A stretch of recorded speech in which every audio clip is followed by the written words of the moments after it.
ಕುಣಿಗಲ್ ಕೆರೆ ಇವತ್ತು ಪ್ರತಿಯೊಂದು ಜೀವನಾಡಿಯಾಗಿ ನಮ್ಮ ಕುಣಿಗಲ್ಗೆ ಉಪಯುಕ್ತವಾಗ್ತಿದೆ. ಇಂಥ ಒಂದು ಕುಣಿಗಲ್ ಕೆರೆಯಲ್ಲಿ ಭಾಳ ದಿನದಿಂದ ಸುಮಾರು 20 ವರ್ಷ ಅವಧಿಯ ಒಂದು ಬೇಡಿಕೆ ಇತ್ತು, ಒಳ್ಳೆ ತೂಬು ಮಾಡೋಂಥವ್ರು. ಇದ್ರ ಮಧ್ಯೆ ಕಿಡಿಗೇಡಿಗಳು ಈ ಒಂದು ತೂಬ್ಗೆ ಸಿಮೆಂಟ್ ಹಾಕಿರೋಂಥ ಒಂದು ಹಿನ್ನೆಲೆ ಇತ್ತು. ಅದನ್ನು ನಾನು ರಾಜಕೀಯದಾಗಿ ಬಳಸ್ಕೊಳ್ಳೋಕ್ಕೆ ಹೋಗೋದಿಲ್ಲ. ನಾನು ಆಡಿರೋಂಥದ್ದು ತಪ್ಪಾಗಿದೆ. ಅದನ್ನು ಇವತ್ತು ಹೇಗಾದರೂ ಮಾಡಿ ನಾನು ಭಾಳ ದಿನದಿಂದ ಈ ಒಂದು ತೂಬನ್ನ ರೆಡಿ ಮಾಡಬೇಕು ಅಂತ ಪ್ರಯತ್ನ ಮಾಡಿದಾಗೆಲ್ಲ ತುಂಬ ಆಳ ಇದೆ ಇದು ಕೆರೆ. ಅದರಲ್ಲೂ ಹೆಚ್ಚಿನದಾಗಿ ತಾಂತ್ರಿಕ ವರ್ಗದ ಒಂದು ವ್ಯಕ್ತಿಗಳು ಸಿಗೋದು ಭಾಳ ಕಷ್ಟ ಇತ್ತು. ಸುಮಾರು 2-3 ವರ್ಷದಿಂದ ಪ್ರಯತ್ನದಲ್ಲಿ ಇವತ್ತು ನಮ್ಮ ಅಭಿಯಂತರರೆಲ್ಲ ಸೇರಿ ಡೈವರ್ಸ್ಗಳನ್ನೆಲ್ಲ ಸಬ್ಮೆರಿನ್ ಡೈವರ್ಸ್ಗಳನ್ನೆಲ್ಲ ಕರೆಸಿ ಸಬ್ಬರ್ಜ್ ಆಗಿರೋಂಥ ಡೈವರ್ಸ್ಗಳೆಲ್ಲ ಕರೆಸಿ ಇವತ್ತು ಈ ಒಂದು ರಾಮಬಾಣದ ಏನು ತೂಬು ಇದೆ, ಇದು ಇತಿಹಾಸ ಉಳ್ಳಂಥ ತೂಬು.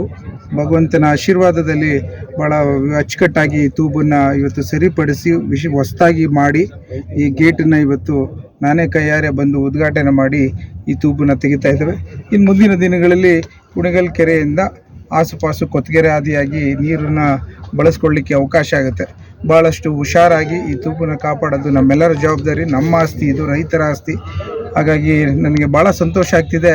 ಕುಣಿಗಲ್ ಕೆರೆ ನನ್ನ ಅವಧಿಯಲ್ಲಿ 2 ಬಾರಿ ನಾನು ಬಾಗಿನವನ್ನು ಕೊಟ್ಟಿದ್ದೇನೆ. ಅದರಂತೆ ಇವತ್ತು ತೂಬನ್ನು ತಯಾರಿ ಮಾಡಿ ಇವತ್ತು ರಿಪೇರ್ ಮಾಡಿ ಹೊಸ ತೂಬನ್ನು ಹಾಕಿ ಇವತ್ತು ನಾವು ಗೇಟ್ಗಳು ಓಪನ್ ಮಾಡೋಂಥದ್ದು ನಂದು ಒಂದು ಭಾಗ್ಯ ಅಂತ ನಾನು ಭಾವಿಸ್ತೇನೆ. ಇವತ್ತಿನ ದಿನ ನಾನು ವಿಶೇಷವಾಗಿ ನಮ್ಮ ನಾಯಕರಾದಂಥ ಡಿ.ಕೆ. ಶಿವಕುಮಾರ್ ಸಾಹೇಬರು, ಜಲಸಂಪನ್ಮೂಲ ಮಂತ್ರಿಗಳನ್ನು ನಾನು ಧನ್ಯವಾದ ಹೇಳಲಿಕ್ಕೆ ಬಯಸ್ತೇನೆ. ನಮ್ಮ ಸರ್ಕಾರದ ಮುಖ್ಯಮಂತ್ರಿಗಳಾದ ಸಿದ್ದರಾಮಯ್ಯ ಸಾಹೇಬ್ರನ್ನ ಧನ್ಯವಾದ ಹೇಳಲಿಕ್ಕೆ ಬಯಸ್ತೇನೆ. ನಮ್ಮ ನಿಕಟಪೂರ್ವ ಸಂಸದರಾದಂಥ ಡಿ.ಕೆ. ಸುರೇಶ್ ಸಾಹೇಬ್ರಿಗೆ ಧನ್ಯವಾದ ಹೇಳಲಿಕ್ಕೆ ಬಯಸ್ತೇನೆ. ಮತ್ತು ನನ್ನ ಕುಣಿಗಲ್ ತಾಲೂಕಿನ ಜನತೆಗೂ ಸಹ ಇವತ್ತು ಧನ್ಯವಾದ ಹೇಳಲಿಕ್ಕೆ ಬಯಸ್ತೇನೆ. ಇನ್ನು ಮುಂದಿನ ದಿನಗಳಲ್ಲಿ ಈ ಒಂದು ಕೆರೆಗೆ ಸುಮಾರು 3000 MCFT ನೀರನ್ನು ತರೋಂಥ ಒಂದು ಪ್ರಯತ್ನ ಏನು ನಾವು ಕುಣಿಗಲ್ಲಿನ ಲಿಂಕ್ ಕೆನಲ್ ಮಾಡ್ತಾಯಿದ್ದೇವೆ, ಅದನ್ನು ಮಾಡಿ ತೀರಿಸ್ತೇನೆ ಅಂತ ಹೇಳೋ ಮಾತನ್ನು ಹೇಳಲಿಕ್ಕೆ ಇಚ್ಛೆಪಡ್ತೇನೆ.